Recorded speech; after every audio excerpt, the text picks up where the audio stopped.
Do you feel pressured to choose a college? Yeah. It's a lot of pressure because every school wants you, so and you're everyone take what asks you want to you. hear. Everyone's asking you, where you gonna go? When you gonna commit? It's not that easy. There's a lot of things to think about, like how far away from home it is. Is it gonna benefit your family or not? Stuff like that. Yeah, spend your next 4 years there, so you gotta make sure you really want to go there.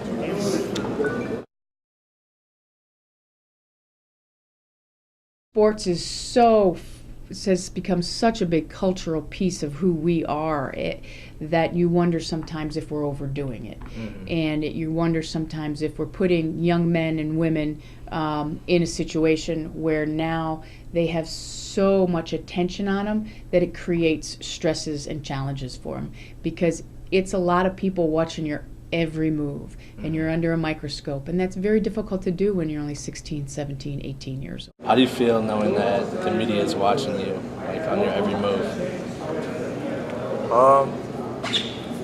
It's a lot of pressure because you feel like you can't make any mistakes. You feel like you got to be perfect, on and off the court. And it's a lot of pressure when you're only 17,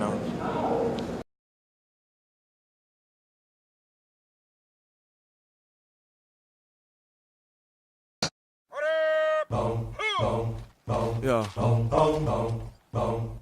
We at war. We at war with terrorism, racism, but most of all, we at war with ourselves.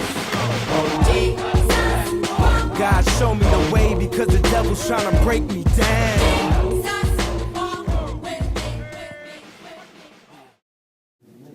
It's every student athlete's dream to play a college sport, but in reality, only a small portion get that opportunity. However, some of those given that opportunity take it for granted.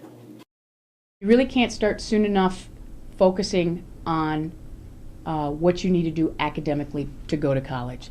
I've talked to a lot of prospective students over the years who are sitting where you're sitting now, who didn't think they were going to go to college, and so didn't focus on their academics until much later in their high school career, and unfortunately sometimes that's too late. When it comes to eligibility, prospective student athletes don't realize there are a number of rules and regulations that must be met academically. The NCAA sets standards for ACT and SAT scores, as well as grade point average and core high school classes. However, academics are not the only barrier prospective athletes may face. Some may receive bribes from potential schools, which threatens their eligibility. Hey, the craziest thing, if I come there unofficial, I'd just have the whole block just scream my name, just chant my name as I get off the plane.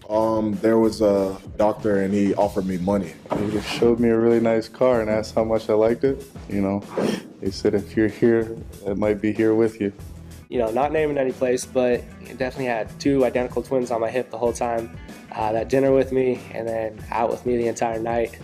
As a player, as a recruit, you don't need that with me. The fans are wild. Like, you got girls saying, we love you. They want my number. They want it's crazy. In Maurice Claret's case, an all-star running back from Ohio State, the law kept him from achieving his dreams when he was sentenced to prison for armed robbery and lost his chances as well as a scholarship. The biggest obstacle that isn't as easy to overcome is injuries. Corey Tidwell is a prospective athlete being recruited to play Division I football. However, in the beginning of his senior year, a shoulder injury brought an end to his football career and an end to his dream. I didn't go to college right out of high school. I basically had a lot of excuses, saying, I would tell the war stories, right, about how I used to be a great football player and I could have gone here, could have gone there, but didn't.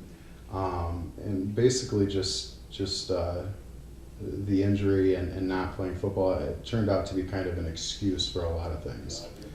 Overcoming these barriers are very difficult. However, if you do succeed, your chances of being successful is much greater. When did the recruiting process begin for you, and what is it like? For me, it started the end of my freshman year. I was starting to talk to Fred Hoiberg from Iowa State.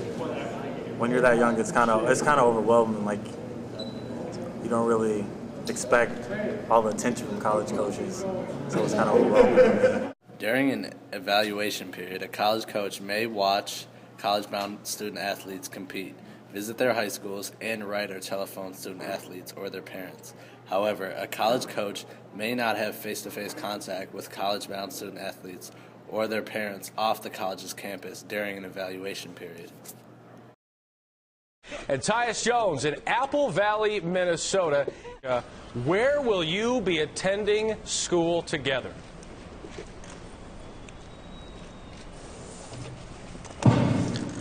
Duke University. The brutal reality about high school to college recruitment is that only 2% of high school athletes end up getting Division I scholarships.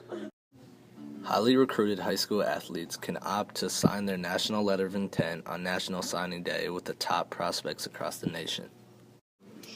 Signing the national letter of intent is a lot different than just verbaling to a school because you're actually committing when you sign that letter.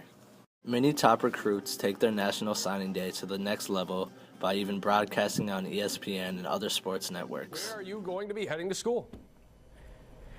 Look, I'll tell you like this. You see, it started as a dream. My dad planted the seed. Though when I started to sprout, he couldn't be there to see. Still, I remained focused and transcended the rest, solidified through my journey. How can you not be impressed? And yes, to those who wait, the Lord brings blessings. I had this dream since I was 7. Now I'm dream telling.